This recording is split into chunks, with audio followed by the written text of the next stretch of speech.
The coffee mug slipped from my fingers when Kevin said those words. 32 years of marriage, and he wanted to explore other connections. I stared at the brown stain spreading across our kitchen table while he explained how he'd been feeling trapped. It's not about you, Abigail, he said, adjusting his reading glasses. I just need to feel alive again. We could both date other people. My hands trembled as I reached for paper towels. Both date other people? I hadn't even looked at another man since our wedding day. Kevin continued talking about personal growth and modern relationships, but his words sounded like noise. Think about it, he said, kissing my forehead like I was a child. This could save our marriage. After he left for work, I sat in our empty house, wondering when I'd become someone worth leaving behind. Love revenge stories? Subscribe now. We drop new ones every week, raw, emotional, and full of justice. Don't miss the next chapter. I couldn't sleep that night. While Kevin snored beside me, I stared at the ceiling, replaying his words. Something felt wrong about his sudden need for freedom. 32 years, and he'd never mentioned feeling trapped. The next morning, I did something I'd never done before. I checked his phone while he was in the shower. My heart pounded as I scrolled through his messages. There it was, dozens of texts to someone named Amanda. Can't wait to make this official, she'd written. Your wife won't suspect anything if you frame it as mutual. My blood turned to ice. This wasn't about saving our marriage. This was about him wanting permission to cheat without consequences. Kevin had already found someone else, and now he wanted me to smile and pretend it was my idea. I quickly put his phone back, my mind racing with betrayal and rage. I spent the day researching divorce laws in our state while Kevin was at work.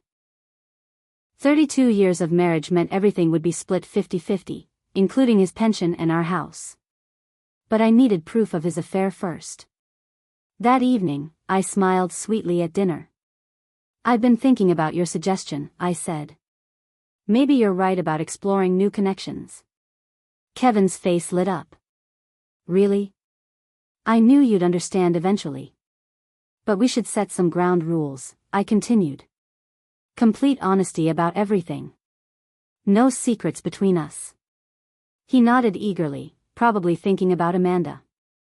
Absolutely. Total transparency. I almost laughed at his confidence. He had no idea what transparency really meant. While he texted Amanda about his success, I started planning my own strategy.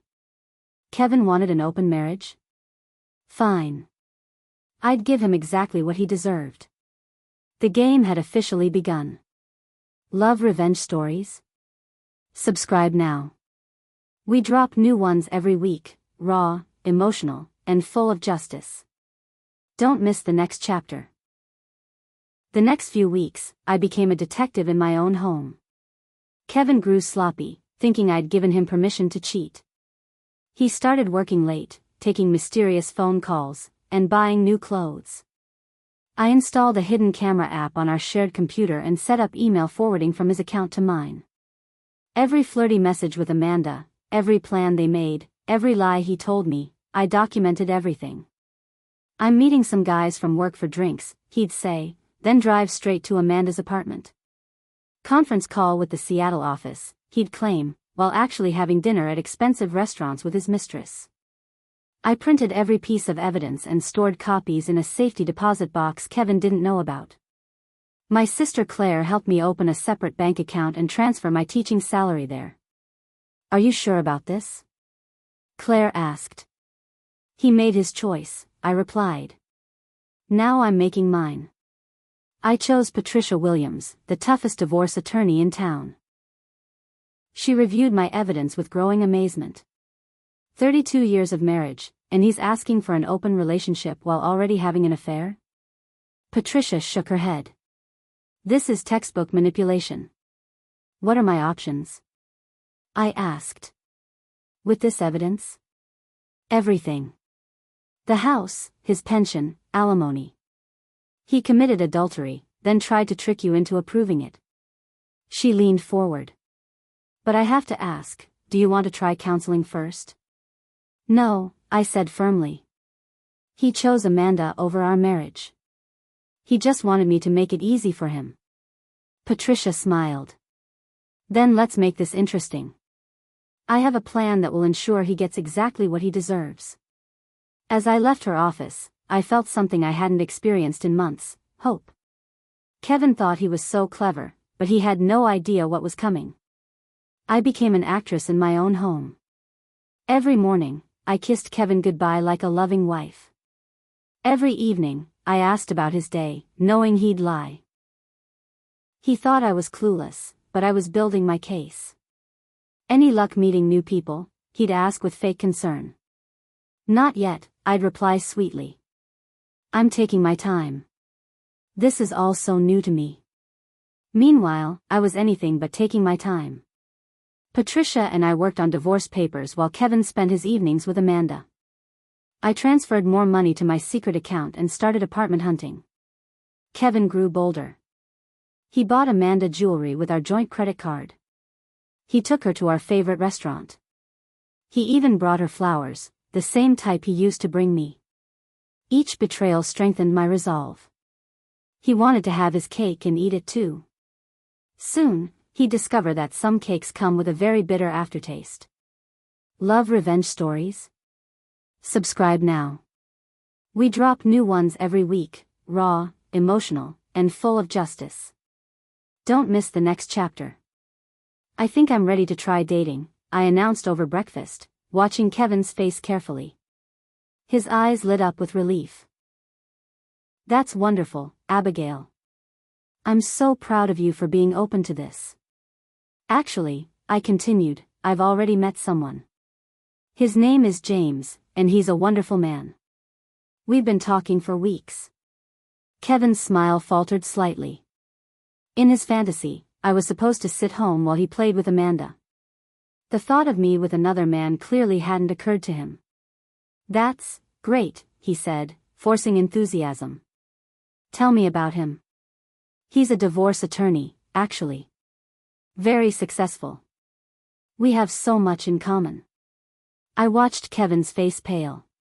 He's been teaching me all about marriage laws and financial rights. Fascinating stuff. Kevin's coffee cup rattled against the saucer. A divorce attorney? Oh yes. He says I should know my rights, even in an open marriage. Smart man, don't you think? The trap was set. That evening, Kevin paced our living room like a caged animal. His confident demeanor had cracked, replaced by nervous energy. Maybe we should slow down with this whole open marriage thing, he suggested. I don't want you getting hurt. I looked up from my book, feigning surprise. Hurt? But James is wonderful. He's taking me to dinner tomorrow night. Tomorrow? Kevin's voice cracked. Don't you think that's too soon? Kevin, you've been encouraging me to date for weeks. Now that I've found someone, you're having second thoughts. I tilted my head innocently. That doesn't seem very supportive. He ran his hands through his thinning hair. It's just, a divorce attorney? That seems like a conflict of interest. Conflict with what? I asked. We're happily married, remember? Unless there's something you're not telling me. Kevin's face went white. He mumbled something about needing air and rushed outside to make a phone call. Probably to Amanda, warning her about this new development. I dressed carefully for my date with James. In reality, I was meeting Patricia at her favorite restaurant to finalize divorce papers, but Kevin didn't need to know that. You look beautiful, Kevin said weakly as I prepared to leave. Maybe I could meet this James sometime? Oh, I'm sure you will, I replied with a mysterious smile. He's very interested in meeting you too.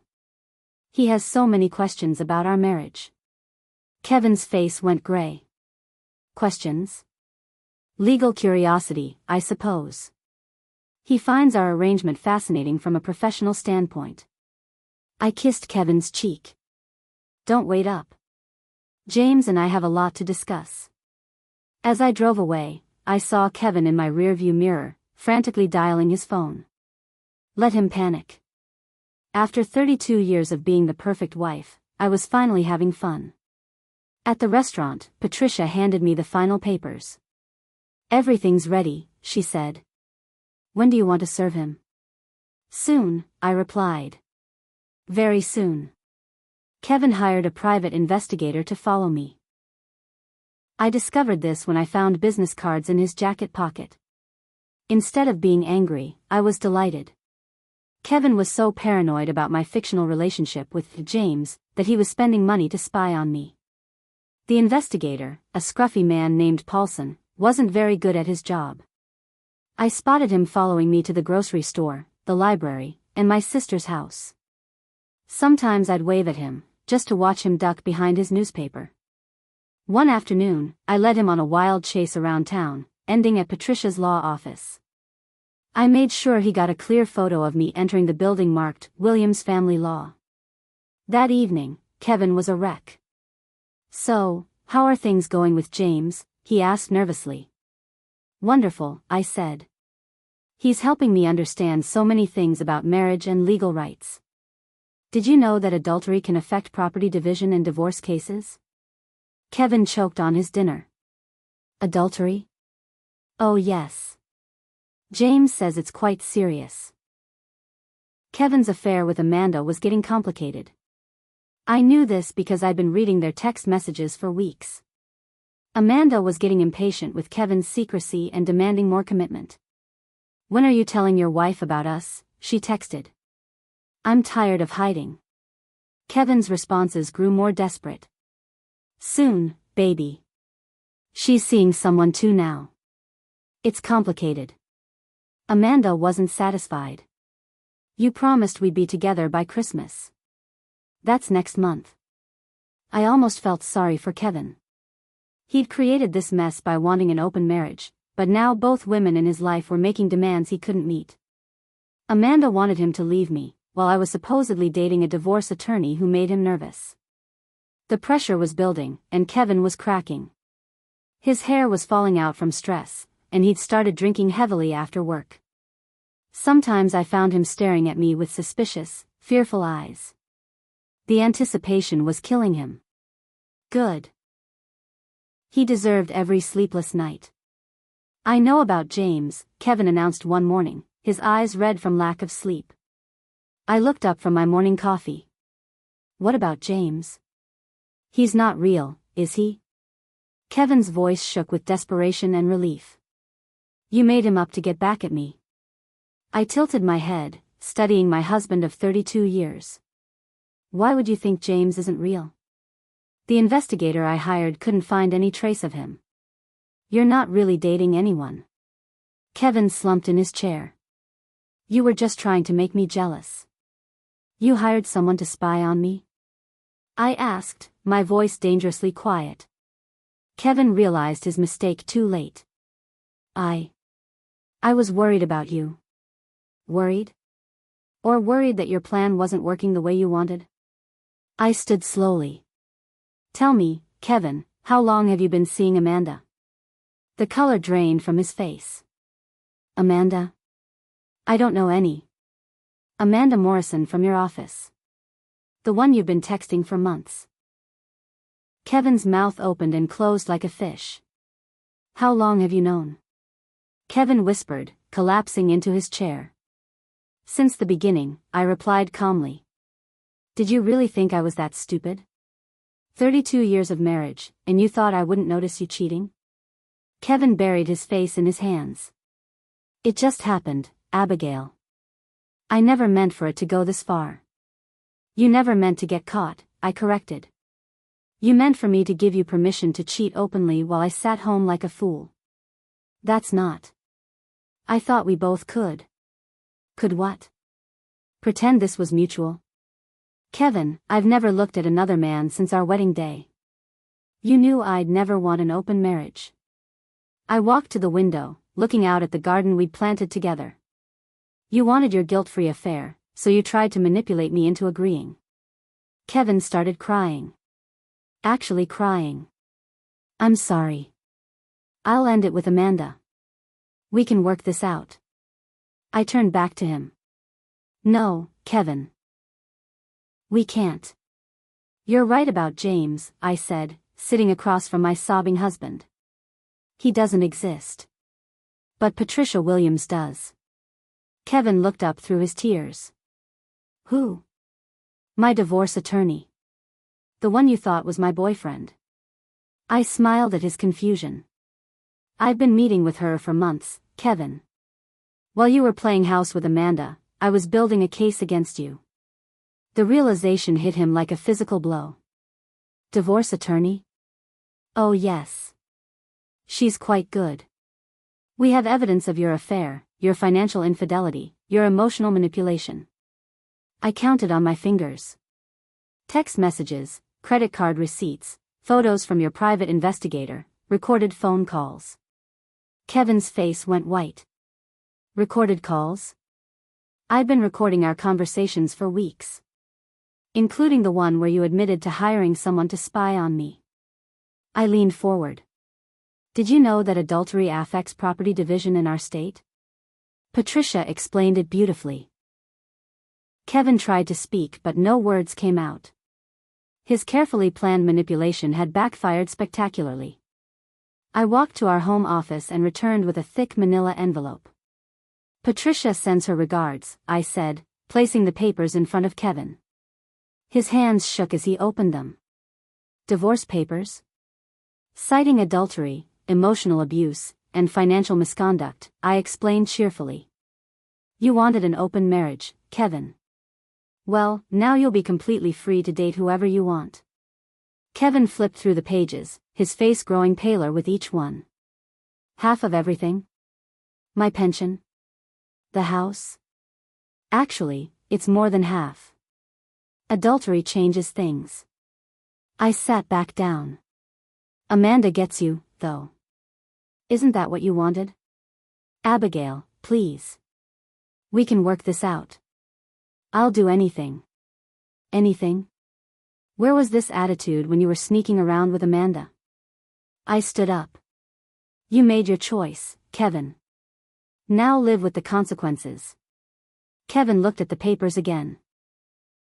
Where will I go? I suggest Amanda's apartment. She's been wanting you to move in anyway.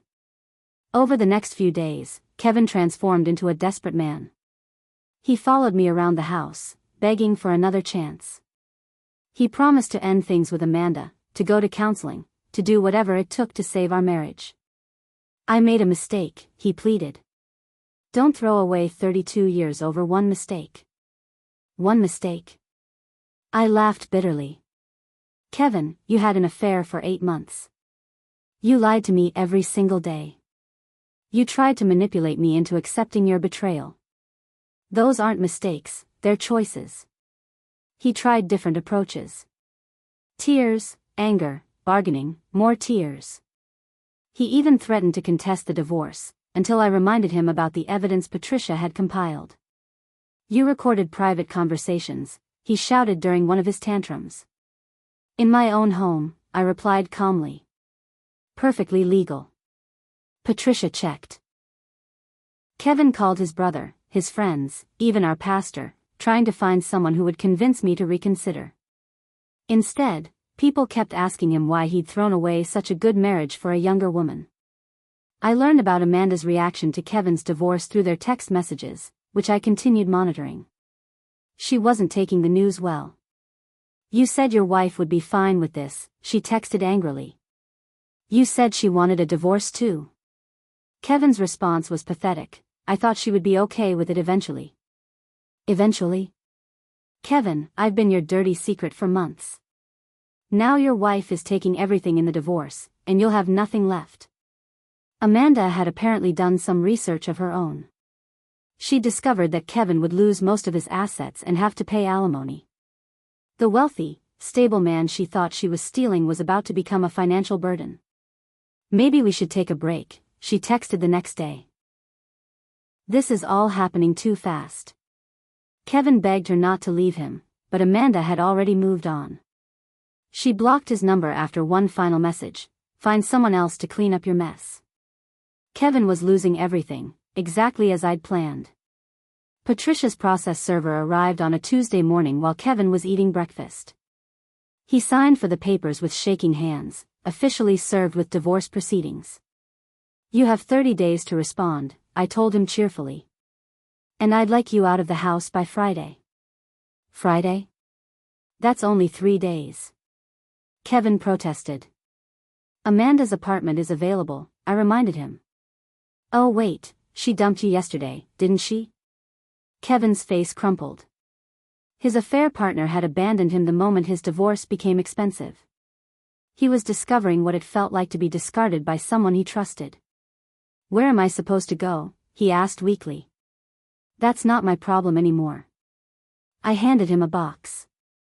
"Start packing. The movers will be here Friday morning for your belongings." Kevin spent the next 3 days calling hotels and looking at apartments he couldn't afford. Reality was setting in. His fantasy of having 2 women had collapsed into having none, plus financial ruin. I watched him pack with satisfaction. 32 years of marriage, and this was how it ended. Friday afternoon, I walked through our empty house, well, my house now. Kevin had taken only his clothes and personal items. Everything else stayed with me, as outlined in the divorce agreement. The silence felt peaceful rather than lonely. For the first time in months, I could breathe freely. No more wondering where Kevin really was when he claimed to be working late. No more pretending I didn't know about his lies. No more being the fool in my own marriage. I called my sister Claire. "He's gone," I said simply. "How do you feel?" she asked gently. I considered the question. "Free. I feel free." That evening, I cooked my favorite meal, salmon with herbs, something Kevin claimed to hate. I ate in comfortable silence, planning my future. I could redecorate however I wanted. I could travel. I could make decisions without consulting someone who'd been betraying me for months. Kevin texted around midnight, "I made a terrible mistake. Please reconsider." I deleted the message without responding. The divorce proceedings moved quickly since Kevin couldn't afford to fight Patricia's evidence. His lawyer advised him to accept our terms rather than risk losing even more in court. Kevin got his clothes, his car, and 1/3 of our savings. I kept the house, his pension rights, and my teaching benefits. He would pay alimony for 10 years, assuming he could find a job that paid enough. "This is financial ruin," Kevin's lawyer complained to Patricia. "Your client should have considered that before committing adultery," Patricia replied smoothly. "My client is being quite generous, actually." At the final hearing, Kevin looked like a broken man. His hair had thinned dramatically, and he'd lost weight from stress. The confident man who'd asked for an open marriage 6 months earlier had disappeared entirely. "Any regrets?" Patricia whispered to me as we waited for the judge. I looked at Kevin slumped at the defendant's table. Only that I waited so long to find my backbone. The judge signed our decree, officially. Within a month of our divorce, Kevin's life had completely unraveled. Amanda had moved in with someone else, a man who wasn't dealing with messy divorce proceedings. Kevin had to move into a tiny studio apartment across town, the only place he could afford with his reduced income. His co-workers at the accounting firm whispered about his dramatic downfall. Going from a comfortable suburban home to a cramped apartment was hard to hide. Several clients requested different accountants, uncomfortable with Kevin's personal drama. I heard about his struggles through mutual friends, though I felt no sympathy. Kevin had gambled his comfortable life on a younger woman and lost everything. He'd thought he could have his marriage and his affair, but life doesn't work that way. Meanwhile, I was thriving. I'd started taking art classes, something I'd always wanted to do but Kevin had called expensive nonsense. I was planning a trip to Europe, using money from my teaching pension that was now entirely mine. Freedom suited me better than I'd ever imagined. Small towns love a good scandal, and Kevin's spectacular fall from grace provided months of entertainment. The story of his failed open marriage request spread through our social circles like wildfire. "Can you believe he actually asked her for permission to cheat?" women whispered at the grocery store.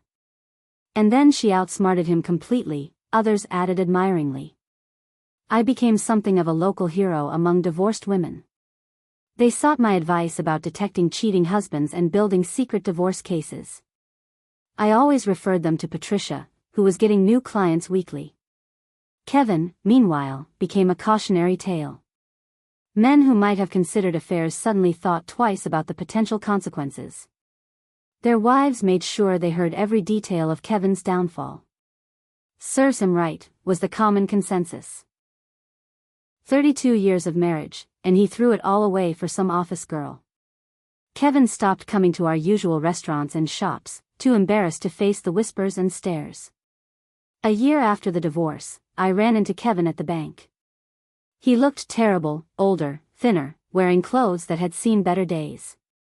His confident swagger had been replaced by the hunched shoulders of defeat. "Abigail," he said quietly. "You look wonderful." I did look wonderful. I'd started taking better care of myself, wearing colors Kevin had always criticized, styling my hair the way I preferred. Divorce had been good to me. "How are you, Kevin?" I asked politely. "I'm managing." He looked down at his worn shoes. "I heard you're traveling now." "Just got back from Italy, actually. Paris next month." I didn't mention that I was using his alimony payments to fund my adventures. Kevin's face crumpled slightly. "I really messed up, didn't I?" "Yes," I said simply. "You did." He nodded, accepting the truth finally. "I don't suppose." "No," I interrupted gently but firmly. "That ship has sailed, Kevin. We both need to move forward." As I walked away, I felt the last threads of our old life finally snap. 2 years post-divorce, I barely recognized my old life. I'd painted every room in the house, traveled to 6 countries, and started a small art business selling my paintings online. My teaching colleagues commented on how much happier I seemed. "You're glowing," my principal said. "Divorce clearly agrees with you." It did agree with me. For the first time in decades, I was living for myself instead of managing someone else's lies and manipulations. Every decision was mine to make, every dream was possible to pursue. I'd even started dating, actually dating, not pretending to date a fictional lawyer. Harold, a retired professor, appreciated my intelligence and independence. He had no interest in controlling or changing me. "You're remarkable," he said over dinner one evening. "Your ex-husband must have been crazy to lose you." "His loss," I replied, meaning it completely. Meanwhile, Kevin was still struggling. He'd been fired from the accounting firm after too many personal problems affected his work. Last I heard, he was doing freelance bookkeeping and living in the same studio apartment. 5 years later, I received an invitation to Kevin's wedding. He was marrying someone named Carol, a woman closer to his age who worked at a diner. The ceremony would be small, held at a budget wedding chapel. I threw the invitation away without a second thought. That same week, I celebrated my 60th birthday with friends from my art class, my book club, and my travel group. Harold gave me earrings I'd admired in Italy. My sister Claire toasted my amazing transformation from doormat to queen. As I blew out the candles on my birthday cake, I thought about Kevin's original request for an open marriage. He'd wanted permission to cheat while keeping the security of our marriage. Instead, he'd opened the door to losing everything that mattered. He got exactly the ending he deserved, freedom from our marriage, just not the way he'd planned. He was free to date anyone he wanted, free from my presence, and free to face the consequences of his choices alone. Meanwhile, I got something infinitely better, freedom to be myself, to make my own choices, and to build a life based on honesty instead of manipulation. Kevin had asked for an open marriage after 32 years. I gave him something much better, a completely open future, without me in it.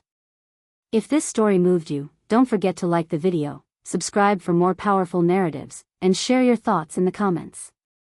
We'd love to hear what part hit you the hardest. Thanks for watching.